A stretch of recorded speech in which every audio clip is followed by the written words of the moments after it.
भगवान श्री कृष्ण को नमस्कार करते हुए आप सभी का अनंत अकेडमी ऑफ मैथमेटिक्स में स्वागत है। देखिए, partial differential equation MSc second semester, जिसमें हमारा चैप्टर है heat wave and Laplace equation. अब हम उसमें करेंगे temperature in a bar with insulated ends. ठीक है, तो जब भी ऐसी कंडीशन आ जाए भाई temperature in a bar with insulated ends, तो ये जो कंडीशंस हैं ये आपको याद रखनी पड़ेंगी। ठीक है, या तो वो ऑलरेडी गिवन देंगे तो आपको समझ जाना है कि ये temperature in a bar with insulated ends है, या फिर अगर उन्होंने सिर्फ इतना दिया तो ये आपको खुद से क्रिएट करना पड़ेगा। Consider heat conduction in a bar with insulated ends, hence no energy loss across the ends. ठीक है, if the initial temperature is given by F X, यानी कि इनिशियल टेम्परेचर हमें गिवन है F X, then the temperature function is modelled by the boundary value function. यानी कि जब ये स्टेटमेंट हो तो बाउंड्री वैल्यू जो प्रॉब्लम आएगी वो ये होगी, curly U by curly T equal to A square curly square U by curly X square, where X is greater than zero but less than L, T is greater than zero. फिर curly U by curly X when X equal to zero and curly U by curly X when X is equal to L is equal to zero. ये दोनों ही condition में curly U by curly x, x को zero रखोगे L रखोगे तब भी zero आएगा, टी वही पॉजिटिव रहेगा। फिर यू एक्स कोमा जीरो, यानी कि इनिशियल में टाइम जो है आपका जब जीरो हो जाएगा तो वो इक्वल टू क्या आएगा, एफ एक्स, और वो हम लिखेंगे एफ एक्स, और एक्स जीरो टू जीरो से और एल के बीच में लाई करेगा। अब इसमें हमारे पास सेम वही कंडीशन है कि let U be a product function of product of two function X and T, where X is only function of X only and T is the function of T only. ये condition लिख देना, जैसे कि हमने पिछले हर question में यही किया है। तो ये आपके पास u आ जाएगा। अब इस u से सबसे पहले तो हम क्या करेंगे, डबल डेरिवेटिव निकालेंगे विद रिस्पेक्ट टू x। तो जब double derivative with respect to x करोगे तो x का तो डबल हो जाएगा और t constant as it is. तो curly square u by curly X square की वैल्यू ये आ जाएगी, x का डबल डेरिवेटिव और t ऑफ t जो फंक्शन है वो एज इट इज कांस्टेंट के तौर पर। फिर करली u बाई करली t करते हो तो x एज इट इज रहेगा और t का डेरिवेटिव हो जाएगा t डैश। अब ये दोनों वैल्यूज आप इस कंडीशन में रखोगे। ठीक है, यानी कि आप क्या लिखोगे, curly U by curly T, curly U by curly T की वैल्यू है एक्स टी डैश, वो लेफ्ट में इक्वल टू में ए स्क्वेयर, फिर curly square U by curly X square की value X double dash T. और फिर इस तरह से करोगे कि भाई एक्स डबल डैश के तो ए अपॉन में एक्स आ जाएगा और ये ए स्क्वेयर टी जो है वो टी डैश के अपॉन में चला जाएगा और वो दोनों एक दूसरे के इक्वल हो जाएंगे। फिर से समझ लो, इसमें हमने क्या किया, जो ये एक्स डबल डैश है उसके तो अपॉन में चला गया एक्स, फिर इक्वल टू का साइन है और टी डैश के अपॉन में ए स्क्वेयर इंटू टी आ गया। ठीक है, ये कंडीशन, और इसको फिर हमने एक माइनस लैम्डा के इक्वल मान लिया, ये ध्यान रख लेना इसमें। ठीक है, मान आप लैम्डा भी सकते हो, उससे भी कंडीशन आएगी, लेकिन इन्होंने माइनस लैम्डा लिया है तो आगे कंडीशंस उसी हिसाब से चेंज भी हो जाएंगी। And substitute into the heat equation to get this, हो गई इक्वेशन। अब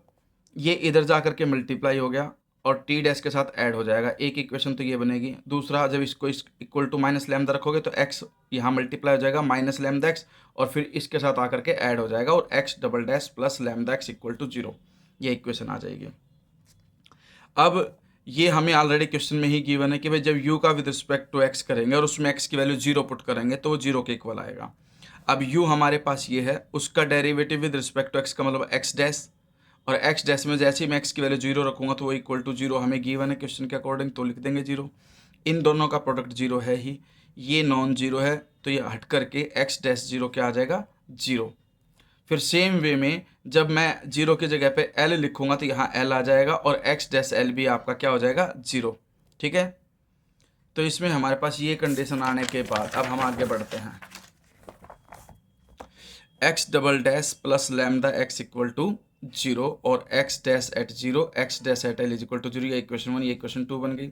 we seek values of lambda for which this problem has non trivial solution. तो सबसे पहला केस हम क्या करेंगे, लैम्डा को इक्वल टू जीरो रखेंगे, lambda is equal to zero रखा, एक्स डबल डैश आपके पास क्या आ जाएगा, जीरो आ जाएगा। सिंगल डेरिवेटिव करोगे विद रिस्पेक्ट टू एक्स तो एक एक्स आएगा और एक कांस्टेंट आ जाएगा आपके पास सी, सॉरी एक मिनट, ये जीरो है ना, इसलिए जैसे इंटीग्रेटिंग बोथ साइड करोगे तो एक कांस्टेंट सी आ जाएगा, फिर इसका दोबारा से इंटीग्रेशन करोगे तो एक्स बन जाएगा, सी एक्स प्लस टी, तो ये आपके पास एक्स बनेगा। ठीक है, जनरल सॉल्यूशन जो होता है डबल डेरिवेटिव का वो ये होता है सी एक्स प्लस टी। अब इसमें हम इसका डेरिवेटिव कर देते हैं, जब हम इसका डेरिवेटिव करेंगे एक्स डैश एक्स, तो वो आएगा सी ओनली, एक्स 1 हो जाएगा, डी का 0 हो जाएगा। अब इसमें अगर एक्स को 0 रखता हूँ, 0 रखते ही एक्स डैश 0 इक्वल टू 0 हमें गिवन है, तो सी की वैल्यू क्या आ जाएगी, 0 आ जाएगी। फिर 0 is an eigenvalue of 1 with eigenfunction, तो X of X is equal to में क्या हो जाएगा, कांस्टेंट, क्योंकि X dash at 0 equal to 0 आ रहा है, तो इंटीग्रेटिंग बोथ साइड करके एक्स ऑफ एक्स जो है कांस्टेंट फंक्शन आ जाएगा। ठीक है, क्योंकि सी 0 हो गया तो प्लस में डी बचा, तो इसलिए जो एक्स है वो सिर्फ कांस्टेंट बचा और नॉट इक्वल टू 0 बचेगा। फिर केस 2 जब लैम्डा लेस देन 0 हो, लैम्डा अगर लेस देन 0 है तो लैम्डा को हमने चूज कर लिया माइनस के स्क्वेयर, जहाँ पर के पॉजिटिव है, के का स्क्वेयर भी पॉजिटिव होगा और पॉजिटिव इंटू नेगेटिव, नेगेटिव होने की वजह से वो लेस देन 0 होगा। अब जब हमारे पास ये कंडीशन होती है कि भाई एक्स डबल डैश प्लस में लैम्डा एक्स था, लैम्डा की जगह माइनस के स्क्वेयर लिखा, तो आपने बीएससी के अंदर पढ़ा होगा ऑक्सिलरी इक्वेशन जो आएगी इसके अंदर वो आएगी डी स्क्वेयर माइनस के स्क्वेयर इक्वल टू 0 और डी की वैल्यू आ जाएगी प्लस माइनस के, और इसके अंदर जो कॉम्प्लीमेंट्री फंक्शन आता है वो आता है c1 e की power K X plus c2 e की पावर माइनस के एक्स, ये होता है। इसमें c1 और c2 की जगह पे c और d ले लिया, e की पावर के एक्स प्लस में d e की पावर माइनस के एक्स। अब इसका कर दो डेरिवेटिव, जब मैं इसका डेरिवेटिव करूँगा तो देखिए c e की के एक्स और के एक्स का डेरिवेटिव के, सेम वे में प्लस में d e की माइनस के एक्स का माइनस के एक्स और इनटू में माइनस के, ये हमने डेरिवेटिव कर दिया। अब इसके अंदर x को अगर मैं 0 रखता हूँ तो e की 0 1, e की 0 1, c माइनस डी बच जाएगा आपके पास, और k इनके साथ मल्टीप्लाई में है ही, तो के सी माइनस के डी बचेगा। ठीक है, यानी कि फिर से आप एक बार समझ लो कि जो ये x आया आपके पास, x ऑफ x आया c e की पावर के एक्स प्लस में d e की माइनस के एक्स। अब मैं इसका करता हूँ derivative with respect to x, तो c as it is e की के एक्स और के एक्स का डेरिवेटिव k, फिर प्लस में e की minus K X as it is, D constant में मल्टीप्लाई है ही, और जो पावर में माइनस के एक्स है उसका डेरिवेटिव और करेंगे तो इन टू में माइनस के और आ जाएगा, फिर उसमें एक्स को 0 रखूँगा तो ये कंडीशन आ जाएगी, और इस तरह से के कॉमन आया, c minus D equal to 0, के तो पॉजिटिव है, नॉन नेगेटिव हम लेके चले थे स्टार्टिंग में, तो इसलिए ये इक्वल टू 0 दे रखने की वजह से c और d दोनों क्या हो जाएंगे, इक्वल हो जाएंगे। तो c और d जब दोनों इक्वल हो जाएंगे तो d की जगह c लिखो और c दोनों में से कॉमन ले जा करके ये आंसर आ जाएगा आपके पास। सेम वे में जब आप l लिखोगे तो यहाँ पर e की पावर के एल और माइनस ई की माइनस के एल आ जाएगा, d की जगह पे c लिख ही दिया और x की जगह पे l पुट कर दिया, जो डेरिवेटिव आया था ये। इसमें जहाँ जहाँ x है वहाँ वहाँ l पुट कर दो, c as it is, d की जगह c लिख दो, फिर c कॉमन आ जाएगा और ये कंडीशन बन जाएगी आपके पास। ठीक है, this is 0 only if c is equal to 0, ये 0 तब होगा जब c की वैल्यू क्या होगी, 0, क्योंकि ये भी 0 नहीं है, ये दोनों इक्वल नहीं है, तो ये ब्रैकेट 0 वैसे नहीं होगी, k 0 है नहीं तो c भी क्या हो जाएगा 0। अब c भी 0 हो गया तो सारा फंक्शन ही 0 हो गया, जो कि पॉसिबल नहीं है, इसलिए हम इसको नेगलेक्ट करेंगे। अब हम केस 3 लेंगे, केस 3 में लैम्डा को ग्रेटर देन 0 लोगे, लैम्डा को ग्रेटर देन 0 लोगे तो लैम्डा इज इक्वल टू के स्क्वेयर, आपके पास पॉजिटिव लिया हमने, फिर यहाँ पर प्लस के स्क्वेयर आ जाएगा, प्लस के स्क्वेयर आते ही इसमें देखिए जो ऑक्सिलरी इक्वेशन आएगी आपके पास, ऑक्सिलरी इक्वेशन ये बनेगी डी स्क्वेयर प्लस के स्क्वेयर इज इक्वल टू 0, यहाँ से डी स्क्वेयर आएगा माइनस के स्क्वेयर, एम्प्लॉय करके डी की वैल्यू आ जाएगी अंडर रूट माइनस के स्क्वेयर प्लस माइनस। ठीक है, और ये आपके पास आ जाएगा प्लस माइनस अंडर रूट के स्क्वेयर आयोटा, यानी कि प्लस माइनस के आयोटा। अब जब ये वैल्यू आती है तो हमारे पास फंक्शन क्या बनता है, इमेजनरी रूट आने पर x इज इक्वल टू में एक कांस्टेंट होता है c कोस के एक्स प्लस डी साइन के एक्स, ये ध्यान रख लेना कॉम्प्लेक्स के लिए। यहाँ जो भी अगर मान लो 1 है तो यहाँ k की जगह 1 लिख दो, यहाँ 2 होता है तो 2 लिख देंगे, 3 होता है 3 लिख देते थे। अब इसका करो डेरिवेटिव, अब x डैश ऑफ x, देखिए c as it is cos का होता है माइनस का साइन के एक्स इंटू के, फिर प्लस में d साइन के एक्स का कोस के एक्स और के एक्स का के, ये कंडीशन आ गई। अब जैसे ही मैं इसके अंदर x को 0 पुट करता हूँ तो x को 0 पुट करते ही देखिए क्या होगा, ये साइन 0 0 पूरा 0, सिर्फ डी के और cos 0 1 ये बचेगा, और ये इक्वल टू 0 है ही, तो इस वजह से डी के किसके इक्वल आ जाएगा, 0 के इक्वल। के तो 0 है नहीं, तो डी की वैल्यू क्या आ गई, 0। अब जब डी की वैल्यू 0 आ गई तो एक्स ऑफ एक्स जो है वो क्या बन गया, सी के एक्स, क्योंकि इसमें डी 0 हो चुका है, तो सी के कोस के एक्स बचेगा। सेम वे में जब मैं डेरिवेटिव के अंदर एल पुट करूँगा, एल पुट करते ही आपके पास कंडीशन ये बन जाएगी, क्योंकि डी तो 0 हो चुका है, ये तो 0 हो गया। अब इसमें एल पुट करोगे तो माइनस सी के साइन के एल, ये कंडीशन बचेगी। इसको इक्वल टू 0 रखोगे, इसको इक्वल टू 0 रखने का मतलब ये है कि देखिए माइनस सी के साइन के एल अगर इक्वल टू 0 है तो के तो 0 है नहीं, इन दोनों का प्रोडक्ट 0 है, तो इसका मतलब सी को हम 0 मानेंगे नहीं, क्योंकि अगर हमने सी को 0 मान लिया, डी ऑलरेडी 0 है ही, तो हमारे पास फिर फंक्शन ही नहीं बचेगा। इसलिए हम क्या करेंगे, जो साइन के एल है उसको 0 मानेंगे, और के एल आ जाएगा आपके पास एन पाई, क्योंकि साइन एन पाई 0 होता है। और यहाँ से इस तरह से आपके पास एक वैल्यू आ जाएगी के की जो वैल्यू है वो आ जाएगी एन पाई बाई एल, ठीक है। तो लैम्डा है के स्क्वेयर, यानी कि एन पाई बाई एल का square, N is equal to 1 two etcetera. फिर corresponding to such N eigenvalue the eigenfunction is X N C N cos N pi X upon L. देखिए हमारे पास जो function था x वो ये था, सी कोस के एल और डी साइन के x.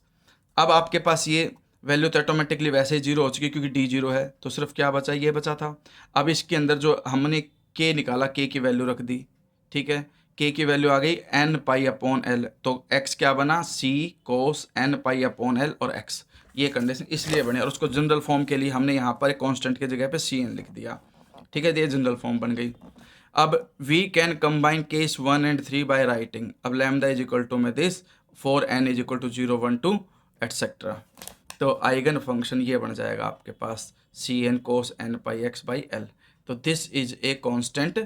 Functions corresponding to lambda is equal to 0। Constant function कब है, जब लैम्डा 0 है और when N equal to 0। Same way में जो T plus lambda T is equal to 0 था, तो वहाँ पे लैम्डा की वैल्यू डाल दी N square pi square upon L square, A square already था ही, क्योंकि फंक्शन ये था हमारे पास T dash plus lambda A square T. Lambda की वैल्यू आ चुकी थी हमारे पास N square pi square by L square. अब इसको जब मैं ए स्क्वेयर से मल्टीप्लाई करूँगा तो ये ए स्क्वेयर से मल्टीप्लाई हो जाएगा, और उसकी वैल्यू हमने यहाँ रख दी, तो ये फंक्शन बन गया। इसमें भी जब एन को 0 रखेंगे तो टी 0 टी जो है कॉन्स्टेंट आया था आपके पास, उसका सोल्यूशन टी 0 हो जाएगा, और बाकी एन 1 2 3 के लिए आपके पास एक जनरल फंक्शन बन जाएगा। कैसे बनेगा, ध्यान से देखना,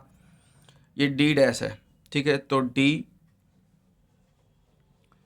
इसकी जो ऑक्सिलरी इक्वेशन बनेगी वो ये बनेगी D plus N square pi square A square by L square equal to 0, ठीक है। ये आने का मतलब है डी की वैल्यू आ जाएगी minus N square pi square A square by L square. अब एक सिंगल वैल्यू आई, तो ऑक्सिलरी फंक्शन जो बनेगा आपके पास, नहीं सॉरी, कॉम्प्लीमेंट्री फंक्शन जो बनेगा वो ई की पावर बन जाएगा, और उसके साथ एक कांस्टेंट आ जाएगा डी, और जनरल फॉर्म में डी एन लिख देते हैं, और उसकी पावर ये बन जाएगी ई की power minus N square pi square upon L square, तो ये फंक्शन बन जाएगा। और यू मतलब 0 तो अप्रोक्सीमेशन तो हम वही कांस्टेंट लेकर के चलेंगे, बाकी ये जो वैल्यू आई यू जो फंक्शन था वो x इंटू टी था, तो ये तो आपके पास x की वैल्यू आ गई, और ये आपके पास t की वैल्यू आ गई, यानी कि ये वाला फंक्शन कहाँ गया, हाँ ये वाला फंक्शन और इधर ये वाला फंक्शन, इन दोनों को प्रोडक्ट करके लिख दिया। अब जो C N into D N आया उसको इन्होंने क्या मान लिया, ए एन, तो कांस्टेंट सारे मिला करके ए एन बन गया। अब U X T is equal to में समेशन होता है यू एन एक्स टी, यानी कि जितनी भी जनरल फंक्शंस आते हैं उन सबका जो समेशन है वो यू एक्स टी लेकर के चलते हैं। अब ये आपके पास एन को 0 रखोगे तो यू 0 जो है वो आपका ए 0 आ गया, फिर प्लस में समेशन एन की वैल्यू 1 से इन्फिनिटी तक रख के A N cos N pi X upon L E की minus N square pi square A square upon L square, और ये टी है, ठीक है, ये रख लेंगे। ये रखने के बाद अब जब मैं नेक्स्ट लास्ट केस में टी को 0 रखूँ, जैसे ही मैं टी को 0 रखूँगा तो वो ई की पावर 0 होकर के वो 1 हो गया, वो हट जाएगा, बाकी सब बच जाएगा, और ये किसके इक्वल आ जाएगा, एफ एक्स के इक्वल, यानी कि F X is equal to A 0 plus summation A N cos N pi X upon L आ गया, ठीक है। तो this is a Fourier cosine expansion of F X on 0 to L, क्योंकि L upon में है तो लिमिट कहाँ से चलेगी, 0 to L चलेगी। तो फोरियर कोसाइन एक्सपेंशन के अंदर A0 का फॉर्मूला होता है 1/L 0 to L F xi T xi, यानी कि एफ टी डी टी होता है, टी की जगह आप यहाँ पे एक्साइल टी एक्साइल, ये तो A0 हो गया। अब जब n की वैल्यू 1 to एटसेट्रा होगी तो an आता है, और an यहाँ पे 2/L होता है, ध्यान रखना, A0 1/L तो an 2/L होता है 0 to L एफ एक्साइल, और साथ में कोस की वैल्यू, क्योंकि कोसाइन फंक्शन है तो कोस n x की जगह पे यहाँ पे क्या आ जाएगा, एक्साइल, और अपॉन L है ही, और डी एक्साइल, यानी कि जो भी ये फंक्शन है यही लिखा जाएगा, बस इसकी जगह पे क्या आ जाएगा, एक अलग वेरिएबल एक्साइल आ जाएगा। अब A0 की वैल्यू यहाँ पर लिख दो, ये A0 की वैल्यू, प्लस में an की वैल्यू जो है वो यहाँ डाल दो, और जो आपके पास n के अलावा वैल्यू जो है वो समेशन से बाहर लिख सकते हो। तो इस तरह से ये आपका पूरा एक फंक्शन बन जाएगा। सॉरी, ये जो दो वैल्यू ना A0 और an, ये इसमें मत डालना, ये जो इससे पहले वाला फंक्शन है यहाँ इसमें पुटअप करना भाई, U X comma T is equal to A0 का मतलब है 1/L 0 to L, और यहाँ पर क्या आया था, एफ एक्साइल डी एक्साइल, फिर प्लस, फिर समेशन, an की वैल्यू थी 2/L integration 0 to L F xi cos n pi xi by L, ठीक है, ये तो आई इसकी an की वैल्यू, और उसके साथ में क्या है, कोस n पाई एक्स अपॉन L और e की power minus n square pi square a square t upon L square, ये फाइनल आंसर बनेगा। उसमें भी फिर ये जो है ना 2/L उसको समेशन से पहले लिख देना, वो फाइनल आंसर बन जाएगा, ठीक है। अब यहाँ पर तक आने के बाद अगर आपको कोई पर्टिकुलरली फंक्शन बोल दें कि भाई fx ये है, तो फिर आपको A0 और an अलग से सोल्व करने पड़ेंगे। जैसे कि इन्होंने दिया, suppose the left half of the bar is initially at temperature A and the right half temperature at 0, यानी कि जो फर्स्ट हाफ है 0 to L/2 वो A दे रखा है टेम्परेचर, और उसके बाद वाला 0 दे रखा है। तो हम A0 के अंदर 0 to L/2 और L/2 से L ब्रेक करके चलेंगे, तो उसमें तो वो 0 हो जाएगा, तो इसलिए सिर्फ 0 to L/2 में सोल्व करेंगे, fx की वैल्यू A डाल करके इंटीग्रेशन कर देना, A/2 आ जाएगा सोल्व करके। सेम वे में an 2/L 0 to L/2 F xi की वैल्यू A डाल दोगे यहाँ, और ये सिंप्लीफाई करके कोस का इंटीग्रेशन करके upper limit minus lower limit डाल करके ये कंडीशन आ जाएगी। और अब A0 और an की वैल्यू जो यहाँ है वो यहाँ डाल देना आप, ठीक है, तो फिर वो आंसर आ जाएगा। तो इस तरह से आपको जो भी फंक्शन गिवन होगा वही रखोगे। और एक चीज़ और भी इन्होंने दी है, since sine n π/2 is 0 if n is even, अगर n इवन है तो ये क्या हो जाएगा, आपका 0 हो जाएगा, ठीक है। और -1 की power k+1 if n is equal to 2k+1, और ओड वाले केस में -1 की पावर k+1 हो जाएगा अगर n आपका क्या हो 2k+1। तो उस हिसाब से ये कंडीशन आप लिख देना।